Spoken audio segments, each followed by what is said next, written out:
Bye. पाणी आण पप्पांसाठी. काय चाललंय ग? पप्पा बघा ना, मला 4 पडले तरी तू 1 म्हणून सांगते. चिडकी खेळते, चिडकी चिडकी चिडकी चिडकी खेळते. आई आई आई आई. बाय, शरूसाठी पाणी आण. नाही नको ताई मला. अगं बाहेरून आलीस ना, पाणी पी. एक तर आपण सगळ्या जगातली धूर घाशात घालून येतो. घरी आला ना, पाणी प्यायचं पोटभर आणि हातपाय धुवायचे. म्हणजे कसं अर्धे रोग पळून जातात. कळलं?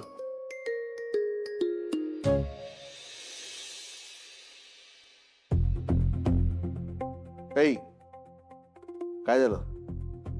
शरीरावर असे 12 का वाजलेत?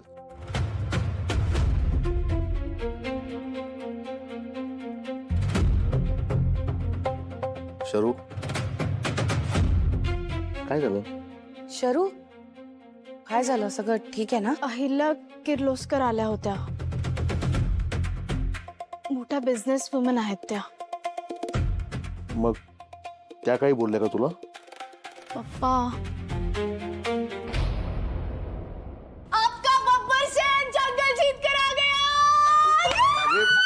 अगं काय म्हणजे? म्हणजे माझं प्रेझेंटेशन एकदम कमाल झालं. टकाटक. जीव गेला असता माझा. तू कसली ग्रेट आहेस ग. तू रात्री मला बोलली होती ना, त्याच्यामुळेच मला आयडिया आली. मग मी आज अशी गेले आणि सगळ्यांसमोर उभी राहून बोलली, ए भिडू अभि आपण का सुनने का. आणि मग अशी धडाधड प्रेझेंटेशन द्यायला लागली ना, सगळ्यांची बोलतीच बंद झाली. आणि माहितीये ताई, अहिल्या किर्लोस्कर पण ना खूप खुश झाला. सगळे माझ्यासाठी टाळ्या वाजवत होते. आणि पप्पा, तुम्हाला काय वाटतं सगळ्यात जास्त कोण फ्लॅट झाला असेल? गेस करा, गेस करा.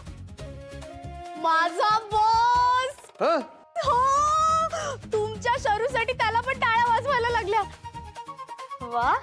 आणि सगळ्यात महत्वाचं म्हणजे आम्हाला डील सुद्धा मिळाली. स्वामी, मग अशी काय एवढी नाटकी केली? मस्ती केली ग. तुला फिल्म्स आवडतात ना, म्हणून म्हटलं जरा सस्पेन्स क्रिएट करू. आता ना मला पार्टी पाहिजे. मला आईस्क्रीम खायचंय. मला समोसा. ओके ओके, सगळं करूयात. मी आधी फ्रेश होऊन येते. हा, आले. हो, तुम्ही पण आवरायला घ्या आणि ह्यांना बघा काय हवंय ते आणा.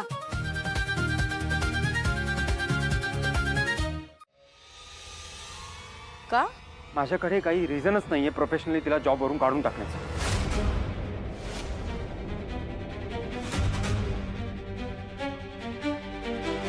आई बघ, तिच्यामुळे फायदा झाला आपल्याला. मग प्लीज, मी असं नाही करू शकत. ती कंपनीची ॲसेट आहे. 2 ते 3 वेळा तिच्यामुळे कंपनीला नुकसान होता होता वाचले. आत्ता तिला जॉबवरून काढून टाकणं तिच्यावर अन्याय होईल आणि मी असं नाही करू शकत. I am really sorry. Okay, ठीक आहे. ठीक आहे, तू तिला कामावरून काढू शकत नाहीस, पण आईचा अपमान मात्र झालेला तुला चालतो. Your okay with it. Okay, आता तू ठरवलंस म्हटल्यावर मी काय बोलू शकते की नाही. म्हणजे दादाला आईच्या झालेल्या अपमानापेक्षा त्याचे वर्क एथिक्स जास्त इम्पॉर्टंट वाटतात. It's okay. आता त्यांनी ठरवलंय म्हटल्यावर मान्य करण्यापासून दुसरा पर्यायच नाहीये माझ्याकडे. प्लीज, माझ्या शब्दाचा चुकीचा अर्थ नको काढूस तू. आई ऐक ना. आई, माझं आसावरीवर ना खरंच खूप प्रेम आहे.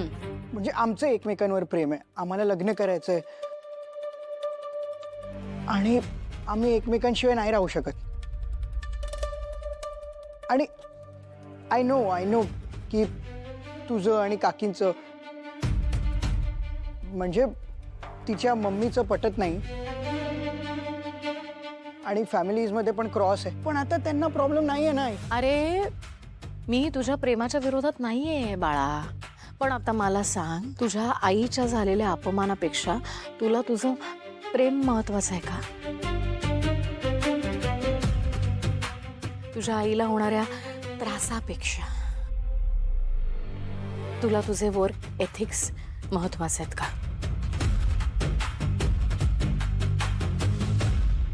मी फक्त जाणून घ्यायचा प्रयत्न करत होते की तुमच्या आयुष्यात प्रायोरिटीज काय आहे. त्रास फक्त याचाच होतो की ज्या मुलांसाठी आयुष्यभर झटलो, ज्या मुलांवर जीव लावला, त्यांना आईच्या मनातलं कळत नाही, त्याचं वाईट वाटतं. चालतंय. खरं सांगू का, तुम्ही दोघं,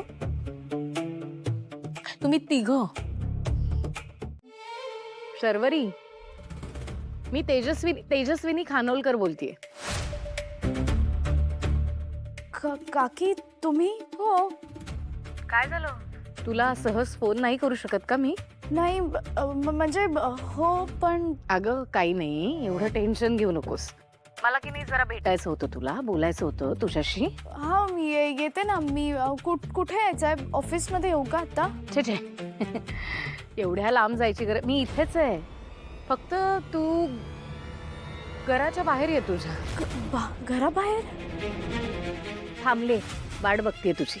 हो हो हो, आले. ताई लवकर ये ना बाहेर. ऐका ना, माझा ऑफिसचा इम्पॉर्टंट कॉल आहे, मी बोलून आले. मग आताच कर ना. मम्मी अगं आपली इथे गडबड आहे ना, कॉल आहे.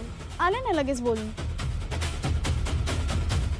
मामा तिचं ऑफिसचं काम आहे, बोलू दे तिला. जा जा. हा लगेच आले.